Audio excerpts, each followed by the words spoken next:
ओम श्री साईराम मु श्री कृष्णचंद्र शतपथी। प्रिय दर्शक बंधु मो चैनल को आपण मान स्वागत जनाऊँगी। प्रिय दर्शक बंधु आज जानिबा आपण जातक कुंडली रे सरस्वती योग थिले बुद्धि कला ज्ञान और साहित्य विद्यार निपुण हो पारे। देवी सरस्वती ज्ञान एवं बुद्धिर भंडार जदि कौन जातक कुंडली रे सरस्वती योग थाए तेबे तांकर ज्ञान कला साहित्य और गणित विज्ञान और धनी हेबार उज्जवल संभावना रही थाए। प्रथमतः जेतेबेले जेकोसी व्यक्तिंकर जन्म जातक कुंडली रे बृहस्पति देवे शुक्र देवे और बुध देवे एकाठी केन्द्र घरे यथा लग्न चतुर्थ सप्तम और दशम घर को केन्द्र घर किंबा विष्णु घर कहुए। यही केन्द्र घरे बृहस्पति देव शुक्रदेव और बुधदेव एकाठी थिले सरस्वती योग सृष्टि होता है।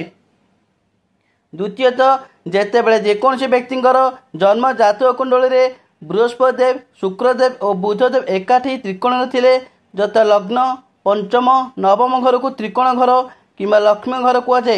यही त्रिकोण घरे बृहस्पति देव शुक्रदेव और बुधदेव एकाठी थिले सरस्वती योग सृष्टि होता है।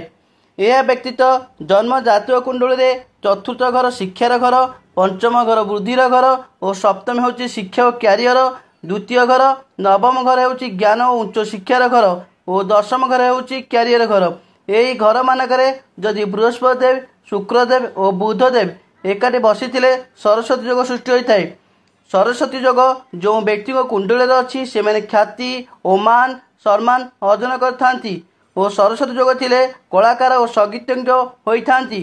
सरस्वती योग थिले से मैंने गद्य कविता नाटक रचना करिबारे दक्षता रखिबे। सरस्वती योग थिले से मानकर गणित विषय प्रचुर ज्ञान थाए। सरस्वती योग थिले से व्यक्तिंकर सुंदर हस्ताक्षर और सुमधुर स्वर रही थाए। सरस्वती योग थिबा व्यक्ति निश्चित भाव में धनी समृद्ध हेबे एवं वैवाहिक सुख मध्य उपभोग करिवे। जय जगन्नाथ। प्रिय दर्शक बंधु जदि मो भिडियोटी आपण मानक भल लगुताए तेबे भिडियो रे लाइक देबे कमेंट करिवे एवं भिडियोटी को शेयर कर देबे आउ चैनल टी को सब्सक्राइब करने को भूलिबे नहीं। जय जगन्नाथ।